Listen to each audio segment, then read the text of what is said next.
we officially have 14 days, 9 hours till Zandvoort. It can't come soon enough. I'm already bored, but we still need to make content. Yes, yes. I lucky circumstance that I've got a trip planned, so kind of shave a week out of the wait for me. But I am, yeah, eager to get back to racing and just see where Zandvoort takes us. Yeah, I'm excited to come back from the summer break, but to take up some of the time, we are going to throw a couple hot lap episodes or hot lap style at you, and then probably do some sort of ranking again the week of or week before, however you want to put it. So I'm going to transfer host over to Kyle, and I will be the Put my questioner. crown on. King in the castle, king in the castle. You will never get this. And as always, I have no idea what he's going to talk about or bring up. Question me, nothing. So, good luck to me. Oh, we'll dive right in. So we're gonna play a little hypothetical here, a little imagination. Pretend you are Toto. Okay. What are you doing for the 2027 driver lineup? Oh, that's so tough. This is hard because I'm a Max fanboy, so it makes this very hard. That's why I if knew you were I'm- headed there. All right, realistically, if I'm Toto with the way the car is going and the driver lineup, I sit one more year, see what Max does, and see if Kimi continues to, or I want to say dominant, but continues to outpace George, and if George can deal with that or kind of keeps to crumble, and then you're at the point where if Max hasn't signed a new contract with Red Bull, or he's starting to, you have those conversations of like, hey, if George is a mess, I want you. But I do think that is a slippery slope because you might have like the best lineup ever, but Max wants to win and Kimi wants to win, and they both show they don't want to back down. So that is also a huge recipe for disaster. Yeah. And If who Max is you available can't for make- 27, I mean, do you still stick with George think- if Max is available? if he's available and willing, you sign him, Okay. and then deal with the rest. Which, Yeah. if I were Toto in that situation, or we could go over to McLaren, Zach Brown, whoever is leading in points, you're leading. Or let's say after the first 3 races of the season, whoever is leading in points, you're driver number 1 when it comes to team calls. Okay. I don't think it's fair to say one race, you're driver No. 1. That's not fair. No. You could have some parameters. Summer break or something, yeah. Yeah, summer break's good. So a follow-up question to that, if you're Max and you've got the option to go to Mercedes or McLaren, where do you go? McLaren's got GP, Mercedes has the best car. Who, assuming Max Lando and Kimi Max, that Correct. okay.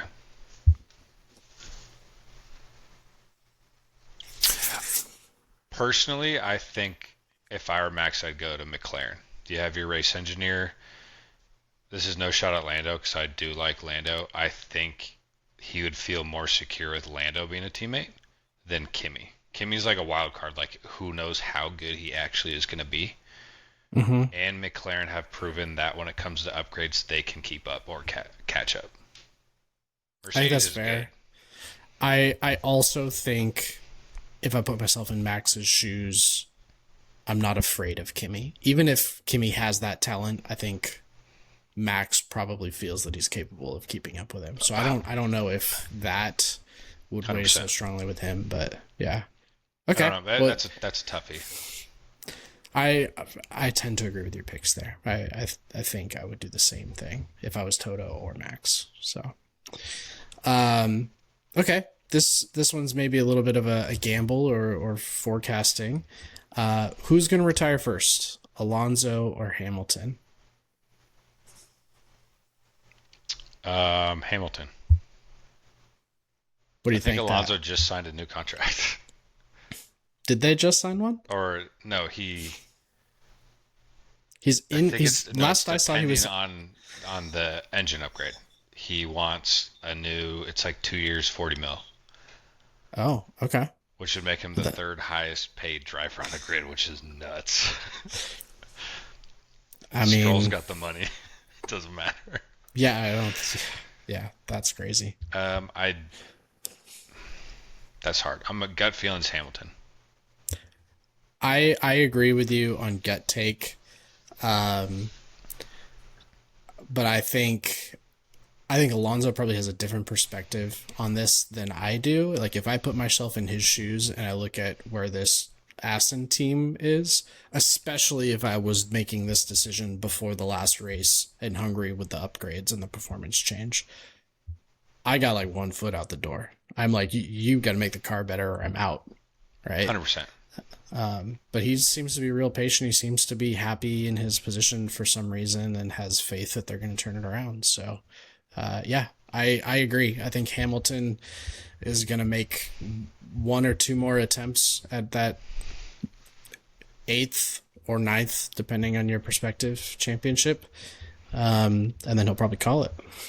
I, That's yeah, my no, guess. we're on the same page with that. I think Hamilton max to 2028. I think Alonso has shown crazy patience. He obviously still wants to race, even though he kind of like has talked against regulations in the car this year, which he should. Um, Mm-hmm. I think he has faith. Like, hey, we have Newey, we have Lawrence Stroll. They're really trying to develop this car. We fell on our face at the beginning of the year. I think he just wants to compete again. And on the greedy side of things, he's still making bank. Like, you're getting paid to go race. Yeah. I don't know. Yeah, it's interesting because there's still flashes of that prime version of Alonso, right? Like he still has that kind of killer instinct. He hasn't had the car underneath him to make it happen, but you still see flashes of that guy. Whereas other big names that have been retired, there's been a more obvious visual fall off even when they did have a decent car. And so I think him sticking around feels like it's warranted compared to other I, drivers in the past. I think he still has it. We saw it like the first like two races while some of the cars are still catching up. We knew Aston sucked, but we saw Alonso and softs because they're just doing like practice sessions, and he'd be out there fighting, Mm-hmm. and then they'd fall off. Well, But the like other thing he to has remember the is, racecraft. yeah, well, F1's not like other sports, right? Like you watch the NFL and you're like, the guy gets into his 30s and we're like, oh, he's washed, he's old, he needs to retire. Like I grew up with my dad going to NHRA like drag races, and I look at the drivers that are doing 340-mile-an-hour passes on the quarter mile and have like crazy lightning fast reactions on the Christmas tree. And some of those guys are like in their 60s and they're Yeah. still crushing it and winning championships. And so, performance and motorsports, like it's a different game. Like if you can keep your reaction time up, knowledge serves you. And so, he doesn't need to retire as long as he can perform. No, if they get a decent car after summer break, and he still has it, you'll see. Like he'll be in the fight. Maybe not getting points, but they'll be fighting. And then I mean he'll sneak a couple points finishes in. Mm-hmm. But I mean I think what you're talking about is like why it's smart that Cadillac has a couple veterans. We're gonna have less crashes. We're gonna get more feedback. They know how an F1 car should be performing instead of a rookie coming in. Like the old heads should outperform most of the rookies the first couple of years that they come in. So it's like Mm-hmm. that's the mindset. Like I would bet my money on Alonso every single day against Stroll. Every single day. Like that's Yeah. I don't care if it's Stroll's favorite track and Alonso has the flu. I'm betting on Alonso. Well, I think the other thing that's relevant in this conversation is Alonso is in F1 for the love of the game, not necessarily like obviously he wants the accolades, he wants to win a championship, but he enjoys racing, right? And I think there are other drivers that they stop winning and they're like, it's time for me to leave. I'm no longer winning. Well, that's how Versus, Hamilton you said know, it last year. yeah, exactly. And Yeah, I mean, he's doing what he loves, and I think as long as he sees light at the end of the tunnel, he's gonna keep going. Yeah. And my Hamilton answer has a little bit more backing. I don't know why I didn't think of this. Behrman extended his Ferrari Academy driver contract for a little bit longer. Mm-hmm. So he's like, I want that seat. There It's must gonna be happen. some understanding of, well, he wants to go there, but there's also must be some understanding that, there may be some time there before he gets it. So, Yeah. where he lands at Haas, I think, is a question mark. So anyway, next question. Hit me. What is the best slash your favorite overtake that you have seen in Formula One? This could be a highlight of a race that you watched back in history. It could be something recent. What's been your favorite overtake?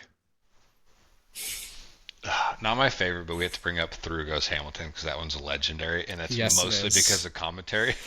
Mm-hmm. But that's purely commentary, but that just pops in your head. Um, I don't know. There's a The couple, double man. overtake at the end of the Kemmel Straight in the Spa 2025 Spa Belgian Grand Prix, where Leclerc and Max overtook Mm, both McLarens. Um, I mean, that was another good there's a one. bunch. I mean, this year was the most recent one by Max. I mean, I have like Max highlights going through my head right now, so it's really hard to Max think turn of. one in Imola, Max turn one Piastri turn one Imola. in Baku. You could do any of the rain Brazil races with Max, as even as a rookie, taking everyone on the outside in the rain with just having grip when no one does. I mean, this is where like the Max fanboy comes out. But That's favorite, okay. okay, favorite recently, I I always get it wrong. I think it's Baku. We just talked about this. Is Piastri Piastri, overtaking Hamilton against Leclerc. Leclerc, Ferrari, Hmm. um, against the wall in the the dirt. I don't know what turn it was, but it's very high speed, and that was sick. Yeah, you're thinking about turn one where he like came out, he basically did a crazy dive bomb and took him around the inside. Turn one. No, it's a high speed. I think it's the back part where it's kind of like a S. You you have the hairpin at the end of sector one, and then there's like a gentle S. I don't know the turns on Baku at all. Um, Okay, I don't remember that what to one. look it up. Maybe I'm misremembering the track. I don't know. That was one. That's one of my Okay. favorites. Yeah. But recently, the Hungary by Max.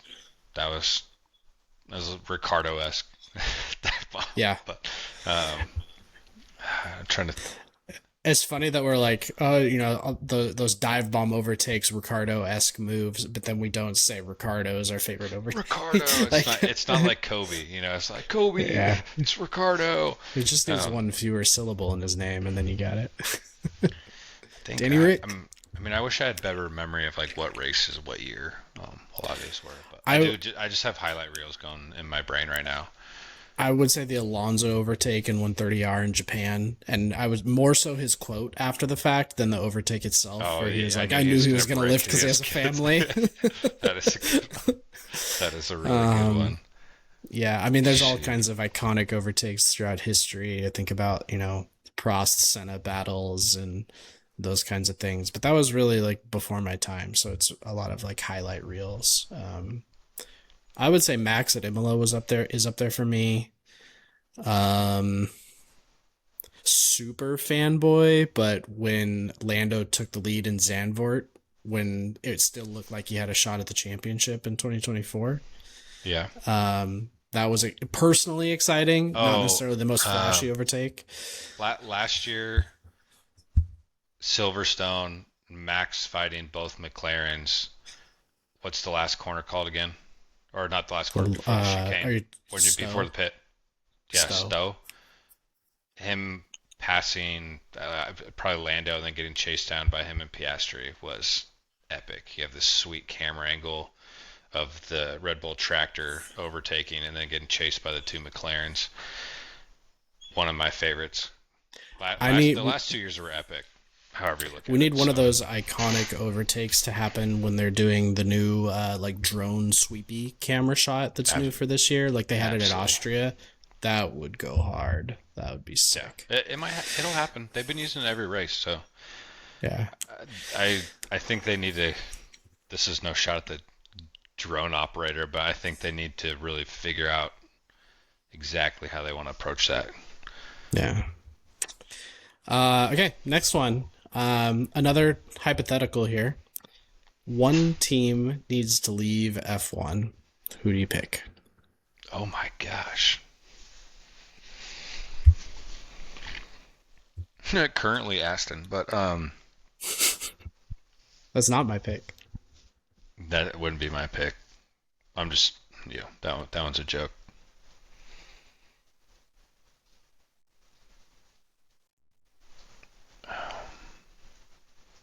Alpine. I can't get it out of my head. That is the correct answer. Alpine. Alpine's always bothered me. Like, I think it's it's mostly the history of like the team principles and the change Mm-hmm. of the name. It just doesn't. There's no like.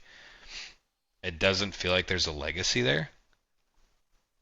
Well, You know? they rebranded because it was Renault, and then it still had the Renault engine, and then it became Alpine. Which, yes, I get like they're the same like manufacturer family, but as different. It didn't have the same like heritage as Renault did. Renault Yeah, has a pretty that's the big thing. Like history in F1. Renault did. Alpine doesn't feel like it. My number two pick in my head is Williams, but they do have quite a history.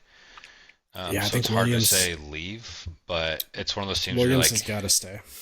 and then like I think my third in my head's like Haas, but there's also that like a weird legacy there. I don't, I can't, I don't feel like you could get rid of them, but Well, it's you want my strange. rundown?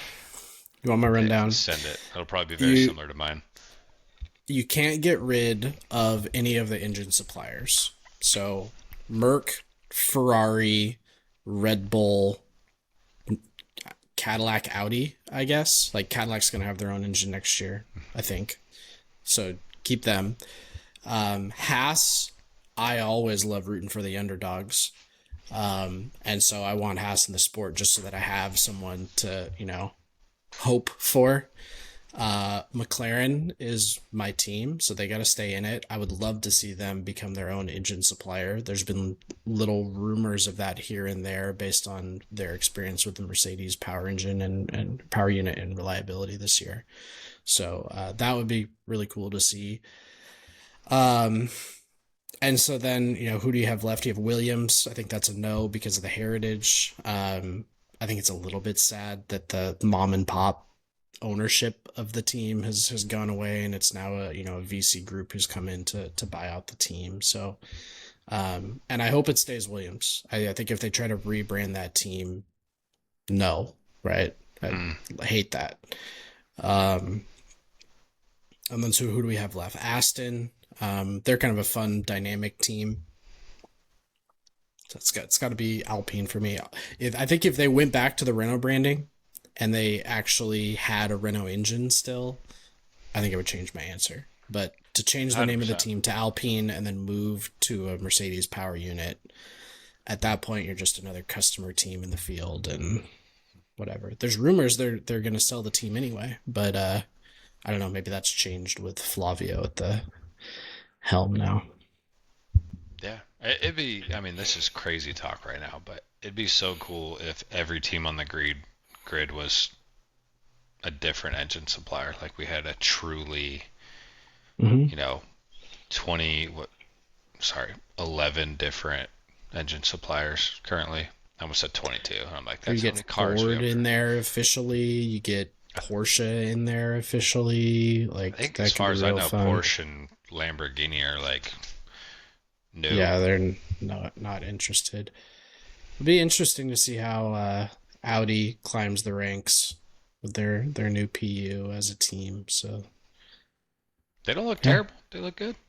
no, I think they're probably outperforming based on where they thought they were going to be going into this year and probably next year. The building from where they left off at Sauber turning into Audi with the new power unit, I think they need to be pretty pleased. Oh, 100%. Yeah. That's without question. Yeah. So next question. I'm going to ask you to rank a driver.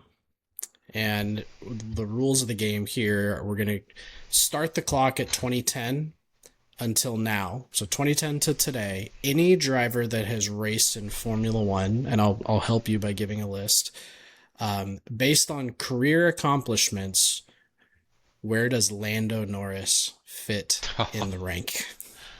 Oh, no. I thought this would be interesting because you're not a Lando hater necessarily. I'm becoming but more and you're more also of a fan not, of Lando. Yeah, now that he's less whiny, he's a little Yeah, bit he has easier a to better, like. calm vibe to him now since he won a championship. I think that childhood pressure He had has like shifted off teenage him. angst last season. Yeah. The last 2 years, he's getting irritating. Yeah, exactly.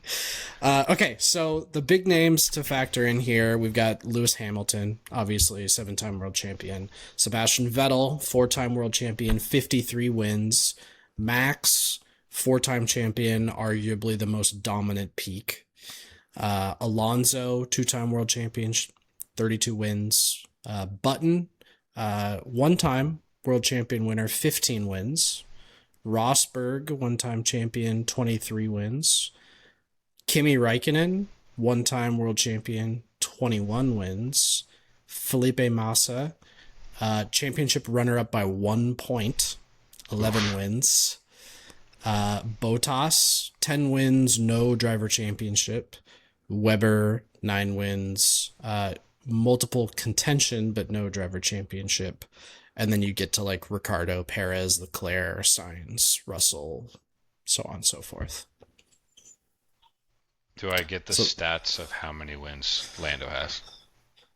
I think you have to factor it in. I think he's at 12 right now. May fact check that.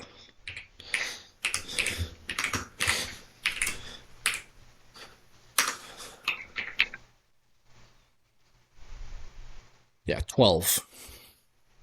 And counting. Yeah, that's what I'm putting in my brain.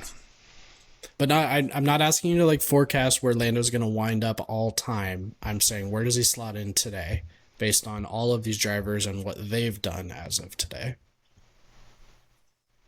It's still possible like Bottas, Cadillac has an amazing turnaround and they win a championship.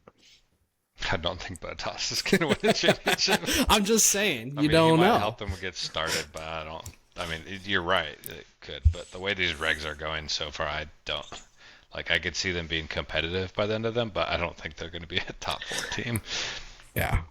Well, then you throw into things like Leclerc. What if Ferrari wins a championship and Leclerc win? Like, I don't know. That's not what I'm asking you to do, but.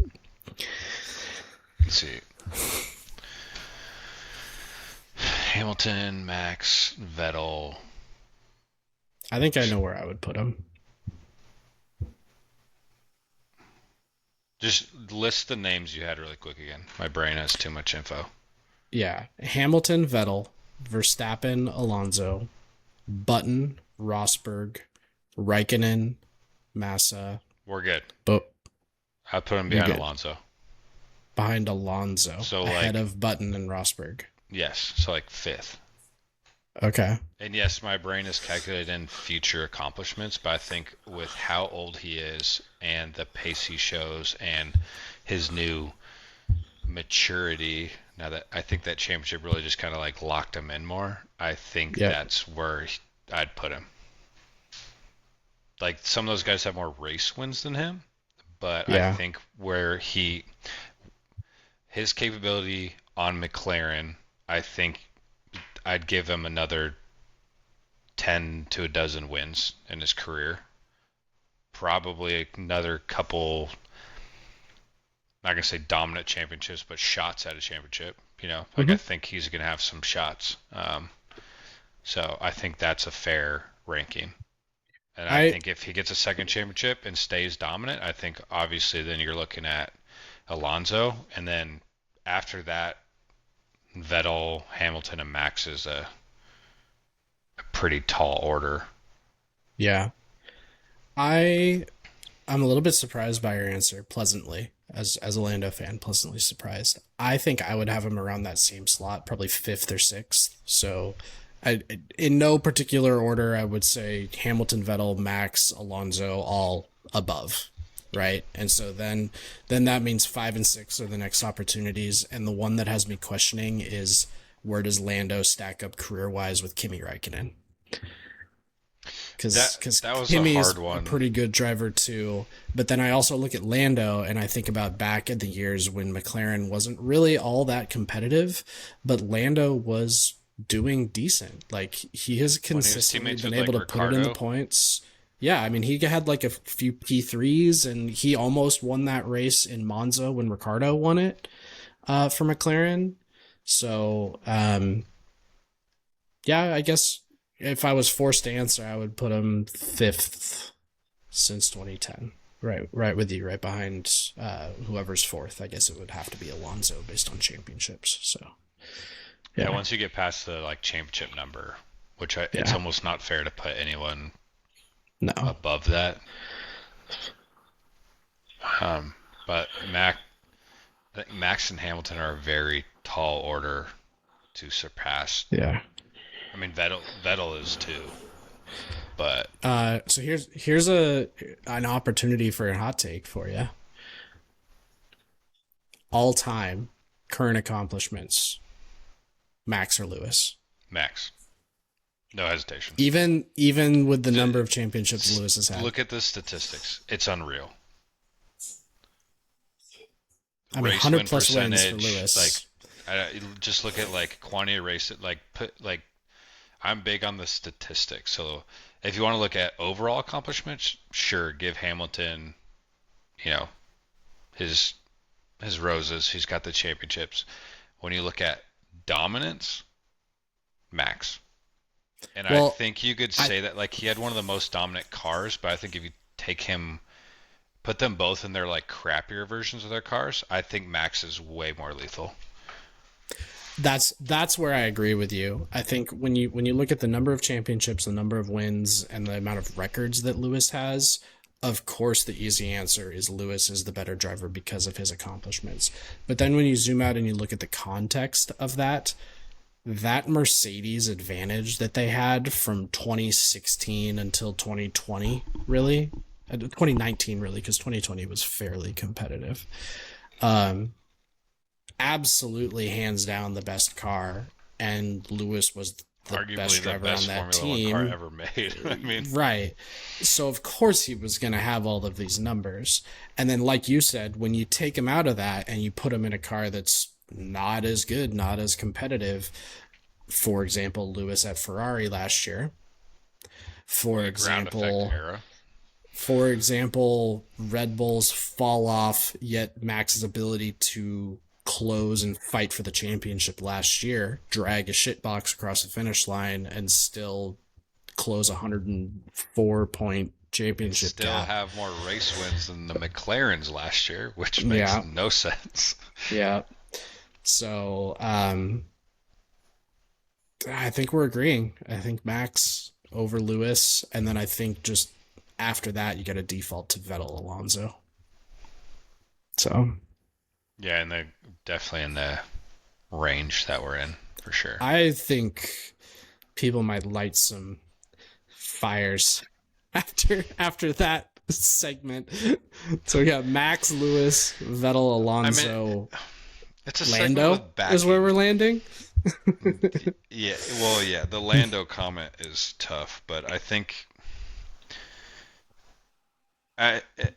his current form, current situation, I think this is the only reason why you can, not the only reason why, but a big reason why you could put him there. Like, I don't see him slowing down soon. Mm-hmm.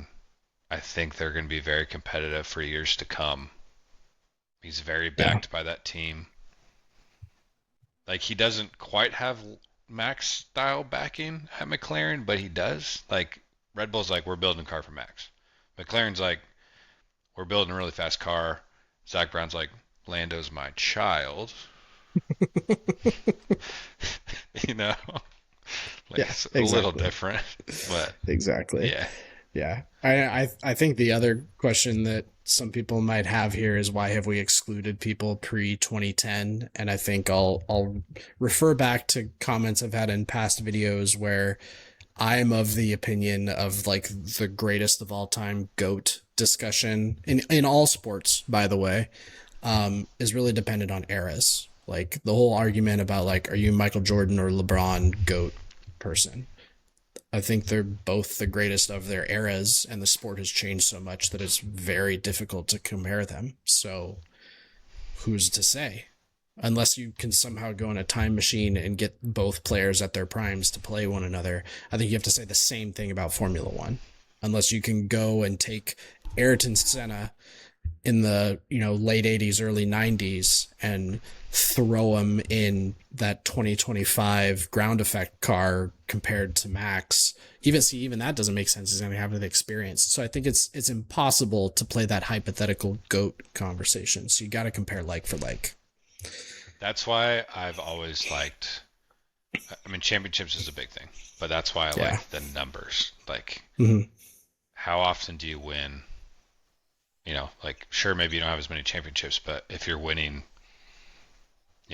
65% of your races, it's a damn good stat. It's not just like, oh, he had 150 wins, but he did 4 times as many games or races as this guy. It's like, okay, like no shot at Lewis. Like, he's been around for a long time. Yeah. You got more races. So who says McLaren or Red Bull don't whip out like the best car ever still? And yes, I'm excluding Ferrari because they're not. They're not capable of building the best car ever. Might have the second best, but they can't do it. Just can't get over that hump. Yeah, it's not possible. Well, I got one final one for you, right. And it's a kind of choose your own adventure. So I want you to build your dream track. So the factors that you get to play with is track location, weather, season, and I want you to either describe the type of circuit, types of corners, or replicate your favorite corners or sequence of corners from real F1 tracks. Oof. So if I were you, I would start by thinking about the types of corners and track layout racing that I want, and then come back to location and weather, because obviously that may play a role. Well, I like high-speed sweepers. I'm going to describe Spa right now. Can I have all corners in Spa located in Belgium? Take Spa, put it in Belgium.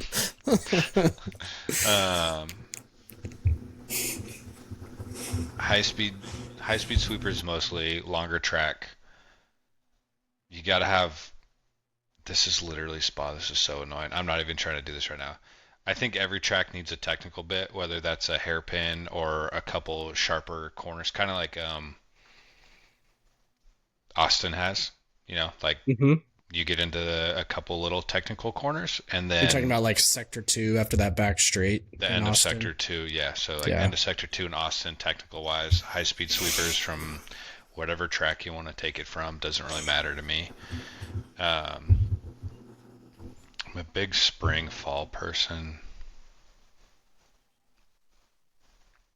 We'll say Spa, fall overcasty. Like that. Okay. Yeah, that's kind of where I was hoping you would go, as you would kind of factor in what time of year you would race the track and what that may mean for weather and the possibility of rain kind of mixing into.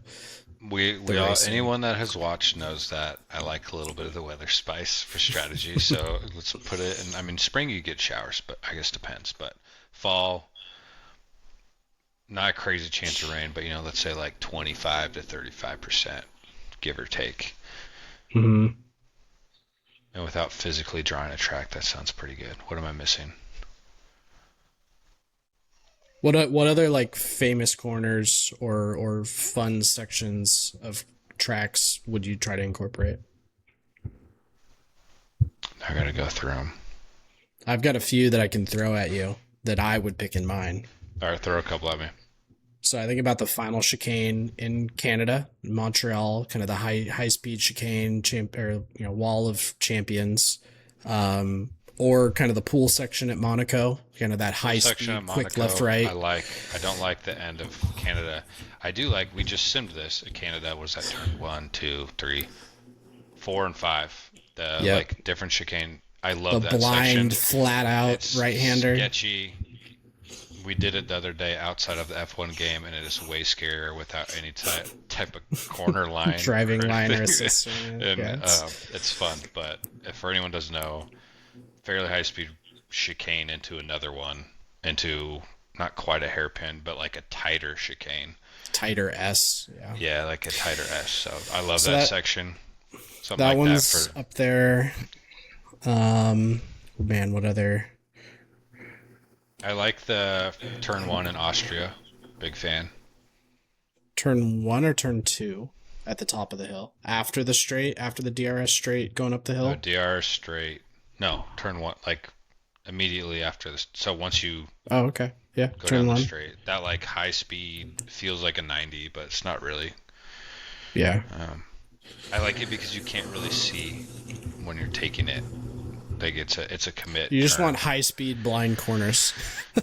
You may Makes me like excited. what it Mad Ring, the Spanish Grand Yeah. Prix this year. We haven't seen Oh, action that on that technical track bit yet. in Canada you can see. No, I guess the entry's still kind of blind. I want a fully blind track. No, mostly high-speed sweepers with technical bits. So maybe if you take that, like I think it's turn 5, 6, 7 from Canada, and then Austin's like end of sector 2, beginning of sector 3 as your like technical bits with high-speed sweepers. And I feel like every track needs like 2 decent straights. Yeah, and then I think something like Eau Rouge and Radeon, like super high elevation change corner, Yeah, elevation change is a good one. Yeah, definitely. or like turn one Austin, right? That's an underrated corner, I think. The up That's a up the hard, hill, it's a hard sharp corner. one. Yeah. Yeah. Corners like that where you have kind of a blind entry and different driving lines that open up opportunities for, Actually, yeah, turn 1 Austin or turn 1 Spa. I like both of those because you can approach them very differently, even though it seems like a very simple corner. Like turn 1 Spa, I go wide and take it very close to the barrier. you and I had an epic race at Spa Yeah, the other day, and we were doing this. We were taking completely different lines, but would end up on each other's butts anyway. It was fun. So that a corner like we'll say turn 1 Austin or Spa because Austin's the same way. That one is harder in my opinion, but depending on if you're trying to pass someone, you could actually take an outside line and try to take grip. You could cover the inside if you want. You can cover the inside and go wide, which is really annoying. I'm trying to think of other iconic locations of circuits that like immediately I think about the castle section in Baku, and I'm like, well, that's a fun, unique characteristic, but I don't think it contributes to good racing, so I don't think I would do it. No. My brain. There's draws a obviously blank as iconic soon as stuff you do in this. Monaco, but same issue. It's not necessarily good racing. It's just kind of like heritage and cool factor. There's parts of Jeddah, the street track, that I enjoy. Mm-hmm. Um, I'm going through the tracks in my head right now. yeah, same. Austin has some good moments. I think Vegas is always fun to race on. I do but enjoy Vegas. I think that type of racing can be covered. I wouldn't say there's like an iconic corner at Vegas yet. The last 2 corners are pretty tough in Vegas because you're maxed out high speed, and then it's a very sharp entry. You and I are on the curbs. same wavelength, because I was thinking about this, but then I also realized that the last corner in Singapore is very similar to that, but it's just a little bit tighter, and you basically have to be full commit to take it flat. Whereas Vegas, it's a little more forgiving, that last right-hander or left-hander. Yeah, Vegas, it kind of comes down to if you can outbrake somebody. But then there's the entry into the S chicane there. You have the curbs, but then if you're trying to get on the power coming out, it's really easy to hit the wall on the right. because it's like a Mhm. gentle left. Yeah, something like that. Yeah, I I don't know remember if I explained signs. anything for you guys really, but you're learning Yeah, we are what we down the like. rabbit hole. I remember the signs crash at the end of Singapore where he was fully committed, lost traction, and kind of like partially spun and hit the barriers with his rear wing. I think that was qualifying maybe a few years back. So that We was when saw a he lot was of at good turn Ferrari. So ones. yeah, it was Vegas turn 2024. one's interesting. It's very short though, at least start of the race. It's always dramatic, but for the wrong reason. I think it's dirty lines and outbraking. We've seen issues with Max and Leclerc there. That first year that they raced there, we saw Lando botch it last year. That was all his fault. That was yeah. Well, that's what I'm saying. It's always Yeah. interesting, not because of the corner, but because of the circumstances. Yeah. So take Spa, add a couple, basically the Spa elevation and high speed sweepers. Add those little twisty bits in there, and I guess turn one from there works. Yeah. Or Austin. Day race, night race, Day race. day race. If I'm racing, day race. Night races and me I are not I the agree. greatest combo. I think if it's a circuit, it should be a day race. If it's a temporary street track, it should be a night race. It always looks better that way. What about Monaco? Monaco's the outlier. Monaco at Monaco's night wouldn't be Monaco. the same. You can't Yeah. fix Monaco. No. You just have to embrace So the suck. the new way to talk about Monaco is Hungary with walls. I don't know if that's gonna stick. So the Hungary with walls cannot be fixed, and then Monaco without walls was decent this year. Yeah, surprisingly. Yeah. Yeah. That's it for your questions. That's all I got. Trying to think if I want add anything to my track. No.